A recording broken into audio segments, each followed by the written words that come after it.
Muy feliz de estar contigo, muchas gracias. No sé si quisieras presentarte brevemente. Sí, como no, mi nombre es Juan Carlos Hernández Meijueiro. Estudié Psicología Social en la UAM Xochimilco. Estudié Teología en la Universidad Pontificia Urbaniana de Castel Gandolfo en Roma, Italia. Estudié una maestría en Psicoterapia Gestalt en Jalapa, Veracruz. Estudié Programación Neurolingüística en Casa Valiants de Guadalajara. Estudié otra maestría en la Universidad de Emory sobre Salud Pública y VIH-Sida. Y bueno, soy un estudiante eterno y con gusto estar aquí en tu programa. Muchas gracias, Juan Carlos. Justo eso, sexo en la ciudad. Y la pregunta, Juan Carlos, es, ¿te gusta el sexo en la ciudad?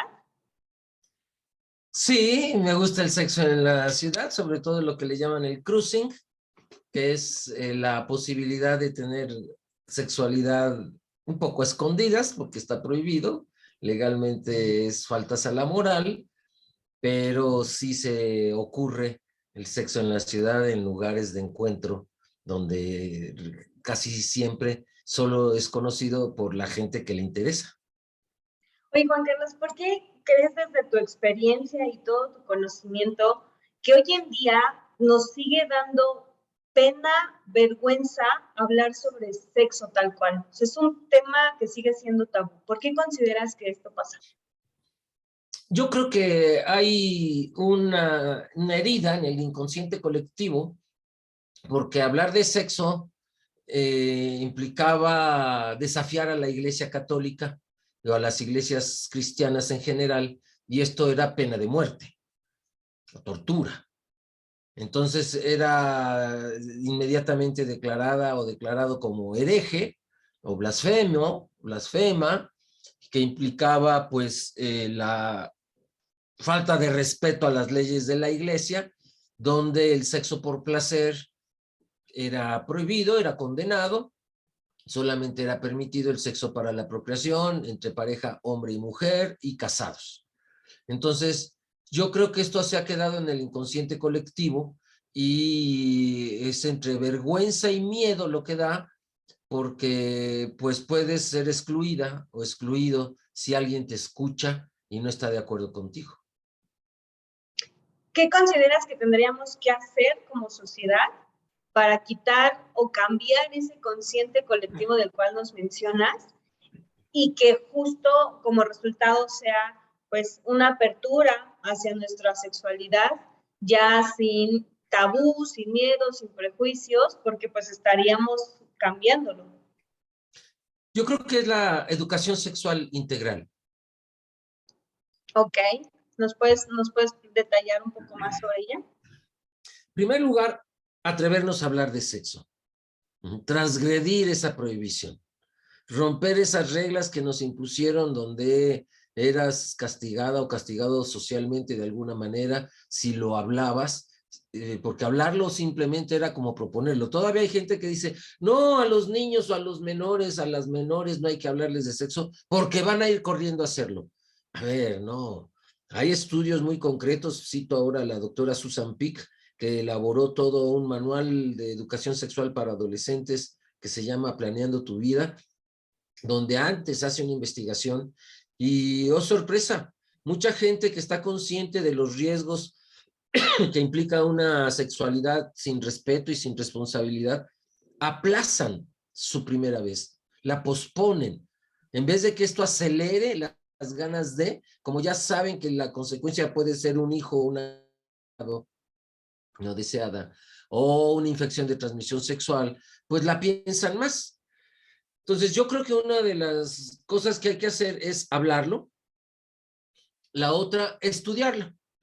Hay ya maestrías, cursos, talleres, diplomados por sexólogas, propuestos por sexólogos, donde podemos irnos capacitando para poderlo hablar en forma científica, con valores, pero valores laicos, no religiosos.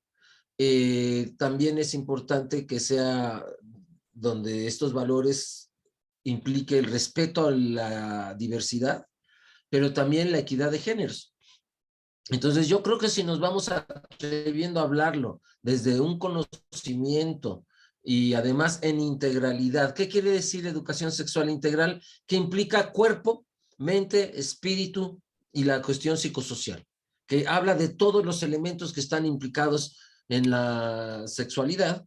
Y yo creo que cuando una persona habla desde allí, quienes le escuchan ya no sienten que es una transgresión, que está teniendo que ser oculto o algo vergonzante, sino que lo vamos haciendo lícito como un tema de sobremesa. Exacto, como cualquier otro tema que hablamos abiertamente, pues que el sexo también sea uno de ellos, ¿no? Así Oye, Juan es. Carlos, tú recientemente te fuiste a vivir pues al exterior de la Ciudad de México. ¿Has encontrado una diferencia en este tenor de sexualidad, del sexo, como el mexicano lo habla, en la ciudad y vamos a decirlo así, en la República Mexicana? ¿Hay esa diferencia? Sí, sí he encontrado diferencias. Por ejemplo, en Ciudad de México es mucho más fácil enseñar la piel, enseñar el cuerpo. Hay chicas que usan tops, mucho más fácil que en Querétaro, en Morelia, que en otros lados. Por ejemplo, en Guadalajara, que hace mucho calor, yo veo que hay muchas chicas que usan tirantes, ¿no? Enseñan los hombros, pueden enseñar el ombligo, y como en Ciudad de México. No, aquí en Querétaro es muy difícil encontrar una muchacha así vestida, ¿no? O los hombres, por ejemplo, es muy fácil usar el pantalón como a media pompa, ¿no? Que se agachen y se les vea, dicen, la sonrisa del plomero, ¿no? Que enseñar calzones. No, no, no, aquí en Querétaro la gente va bien fajada y bien, bien fajada como para que no pueda ocurrir que con un movimiento se vea piel, se salga un pecho de su lugar. No, no, no, yo creo que además de lo hablado es lo no dicho, lo que se vale y lo que no se vale mostrar en público. Y entonces sí encuentro que hay ciudades donde es mucho más difícil enseñar piel, que en la Ciudad de México ya se ha naturalizado y estando allí ni cuenta nos damos que eso es natural y obvio, que las chicas puedan usar top o minifalda, y aquí es más difícil, más difícil. No es que no suceda, pero es más difícil, es más criticado, y también es cierto que tal vez son más acosadas. Como no es tan común, pues el castigo es el acoso social, ¿no? El acoso ya sea de mujeres que critican o de hombres que se pasan. Y entonces creo que sí hay una diferencia entre el sexo en la Ciudad de México o grandes ciudades como Guadalajara, tal vez Monterrey. Hace mucho que no voy a Monterrey, pero al menos sí sé que en Ciudad de México y en Guadalajara es más fácil que las chicas enseñen más piel, los hombres se atrevan también a enseñar más piel, ir también los chavos con playeritas enseñando hombros o permitiendo que se les vean los chones. Y eso es algo mucho más prohibido en ciudades pequeñas de nuestro querido México. Más prohibido, pero de pronto lo prohibido nos mueve, ¿no? Es como eso que callamos, ¿cómo dice? A voces, ¿no? Sí, claro, decía San Pablo, lo prohibido es lo más deseado, ¿no? Entonces, esto implica también, a su vez, que quien lo transgrede es más castigado, es más castigada, pero no deja de ser deseado, por supuesto. Muy bien, Juan Carlos. Oye, por último, ¿cuál sería tu recomendación para, pues, atrevernos a hablar más sobre sexo, independientemente de si nos encontramos en la ciudad o en cualquier otro estado de la República, sino como esta gran diversidad sexual que hoy en día hay? Yo creo que no se puede respetar la diversidad sexual afuera si no la respetamos adentro. Es decir, una de las primeras cosas que yo recomendaría a las personas es que se autoconocieran sexualmente, que supieran cuáles son sus zonas de placer, sus zonas erógenas, que les descubrieran cuál es su propia diversidad sexual, porque solo pensamos en diversidad sexual en orientaciones distintas a la heterosexual, ¿no? Gay, lesbiana, bisexual, o en identidades sexogenéricas distintas, las personas trans, intersexuales, ¿no? Pero también creo que la persona heterosexual, monógama, puede tener su propia diversidad sexual dentro de su pareja estable, de repente se le ocurre hacer cosas que calla. De repente se le antojan hacer cosas que le da vergüenza decírselo a su propia pareja. Entonces yo creo que conforme vayamos autoconociéndonos sexualmente, vamos a ir reconociéndonos en las otras personas, y si yo pido o me gustaría que si en mi pareja se me antoja ser un swinger o ir a un bar swinger o hacer, por ejemplo, BDSM, ¿no? Sadomasoquismo, y si lo reconozco en mí, me gustaría que lo respetaran, entonces lo proyecto y lo puedo reconocer en otras personas y respetarlo. Entonces, lo primero creo que es el autoconocimiento sobre nuestra propia sexualidad. Lo segundo, atrevernoslo a hablar. Atrevernos a decir, a mí me gusta tal, salir de los pequeños closets que existen, incluso dentro de la pareja, ¿no? A mí me gustaría hacer tal, ¿no? Por ejemplo, tener sexo en una playa, a mí me gustaría tener sexo en una casa de campaña, o vamos a un hotel, o en el coche, cosas que a lo mejor sorprenderían a otras personas, pero reconocer si se me antoja, atrevérmelo a hablar. Claro, me parece que hay 6 reglas básicas. Yo siempre digo, 6 puti tips para coger rico y ser feliz. ¿Qué serían estos? Primero, nada que yo no quiera hacer. Segundo, nada que tú no quieres. Tercero, lo que hagamos que a los dos nos guste, o a los 3, 4, quienes estén implicados o implicadas. 4, lo que no quieras se habla, se dice. No hay que suponer, no hay que esperar que entiendan o adivinen qué no me gustaría que me hicieran o hacer. No, no, háblalo. 5, también lo que sí tienes ganas se vale hablarlo. Lo que sí quieras también se dice. Y 6, discreción. Respeto, silencio, discreción, no andando publicándolo, no andarlo diciendo, contándolo, porque a lo mejor a mí no me da vergüenza, pero la persona con la que lo hice puede llegar el chisme a un lado donde sí se le daño, le lastime. Entonces, creo que estos 6 puti tips para coger rico y ser feliz nos pueden ayudar a entender qué es lo que se vale y lo que no se vale. Muchas gracias, Juan Carlos. Oye, yo te dije que era la última, pero me haces, y quiero aprovechar el momento porque estoy segura que tú tienes ese bagaje cultural, la diferencia o de cómo ha ido cambiando, transformándose lo público de lo privado. Históricamente hablando, esa línea entre lo público y lo privado, ¿cómo podríamos diferenciarla hoy en día? Bueno, primero, hablando históricamente, lo que hoy es privado era en público. Por ejemplo, en Grecia, la orgía era la base de sus rituales religiosos.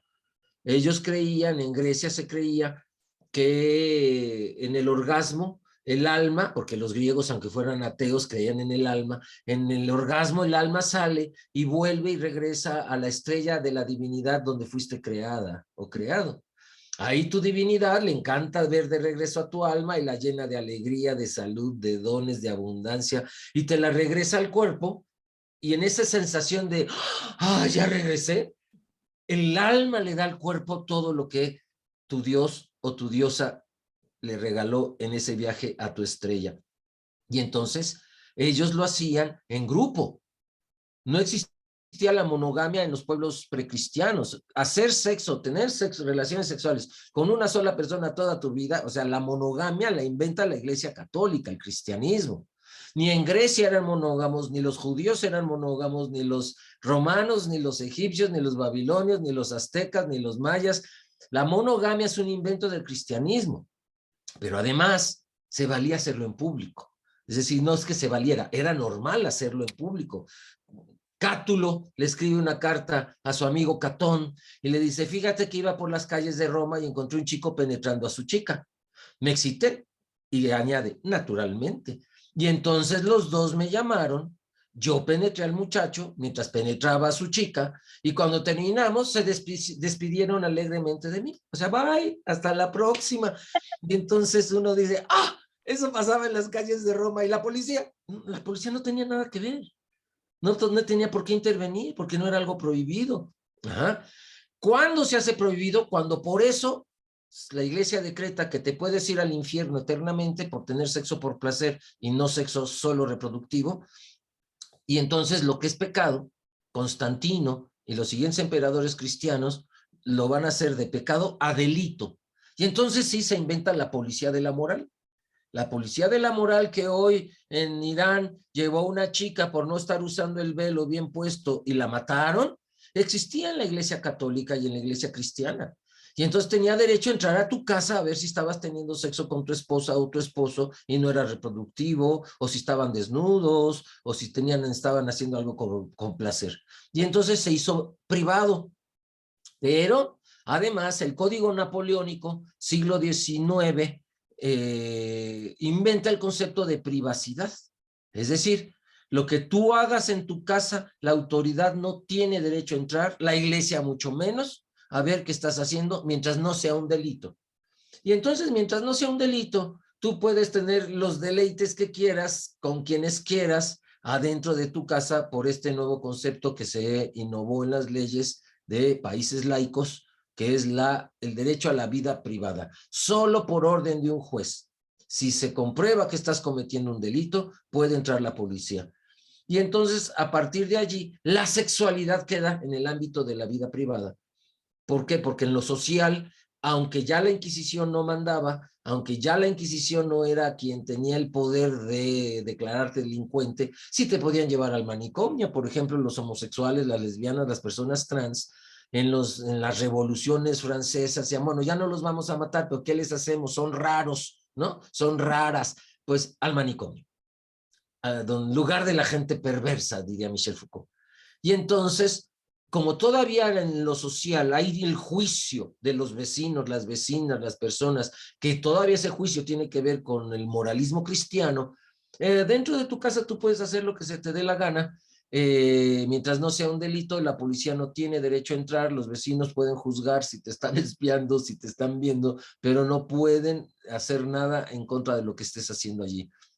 Entonces, lo público y lo privado fue históricamente cambiando por estas razones, pues primero porque se hizo pecado, luego se hizo delito, luego se consideró como que enfermos que están haciendo eso, estarán traumados, ¿no? Y entonces de pecado se hizo enfermedad, de enfermedad se hizo trauma, ¿no? Y entonces, sin embargo, si tú estás en tu privacidad, tú tienes derecho a hacerlo sin ser juzgada y sin ser juzgado. Entonces, lo público y lo privado tienen esta historia y hoy yo creo que mucha gente se atreve a hacer en privado algo que no haría en público. Como dirían por ahí, de la puerta hacia adentro. De la puerta hacia adentro lo que quieras. Es válido. Muchas gracias, Juan Carlos. ¿Quisieras compartir tus redes sociales o algo donde la gente que nos está escuchando te pueda contactar, te pueda buscar? Sé que tienes cursos, talleres. Sí. Además también de dar psicoterapia. Adelante. Sí, voy a dar un teléfono donde pueden comunicarse para preguntar sobre mis cursos. Este programa va a salir exactamente el día en que yo esté empezando el curso de sexualidad en los pueblos prehispánicos, el sábado 22 de septiembre, sí, de octubre. De octubre. Pero en noviembre voy a dar un curso sobre historia del amor y de la pareja en Occidente, cómo se inventó vivir en pares y no en tríos o en cuartetos como lo hacían los griegos, los romanos, ¿no? En noviembre. En diciembre voy a dar el de historia y sentido profundo de la Navidad, de dónde viene el arbolito de Navidad, de dónde viene la fecha de Navidad, de dónde viene Santa Claus, de dónde viene el nacimiento, cuándo se inventó dar regalos a los niños en esa fecha, todo esto, pero además qué sentido profundo tenía en las religiones paganas, precristianas, donde ya existía el concepto de Navidad. Pero cuando mandaban los griegos, el que nació era el sol invicto, Apolo. Cuando los romanos le ganan a los griegos, el que nace el 25 de diciembre va a ser Júpiter. Cuando los cristianos le ganan la guerra a los romanos, quitan a Júpiter y ahora es el Dios Jesucristo. Entonces vamos a hablar de eso en diciembre. Y en enero, el curso de Biblia y sexualidad. Quienes estén interesados e interesadas en saber cómo se escribió la Biblia, yo lo estudié en el Vaticano, en la Universidad Pontificia Urbaniana. Entonces, vamos a hablar de cómo se escribió la Biblia, pero además vamos a analizar 3 ejes importantes a lo largo de la Biblia. ¿Qué dice la Biblia sobre las mujeres? ¿Qué dice la Biblia sobre la diversidad sexual? ¿Y qué dice la Biblia sobre el placer? Muchas gracias, Juan Carlos. Pues, híjole, de aquí podemos sacar más hebra porque este tema es muy interesante. Mucha educación sexual nos hace falta, como decías, de forma integral y para eso, pues, personas como tú tan preparadas, para eso espacios como este que estamos, pues, intentando hacer y llegar a la escucha de todas las personas y que sea un tema de sobremesa como cualquier otro, las cosas como son, las palabras como son, y algo que estamos haciendo en este programa es la sexualidad al desnudo, o sea, tal cual. Muchísimas gracias, Juan Carlos, y pues te mando un fuerte abrazo. Ojalá después nos des la oportunidad de tener alguna otra, que se preste el tema, que se preste la charla, y pues eres bienvenido a este espacio. De verdad. Muchas gracias, Sandra. Gracias por la oportunidad y que sea un éxito este programa. Muchas gracias. Te mando un fuerte abrazo. Un abrazo fuerte. Cuídese. Bye. Chao.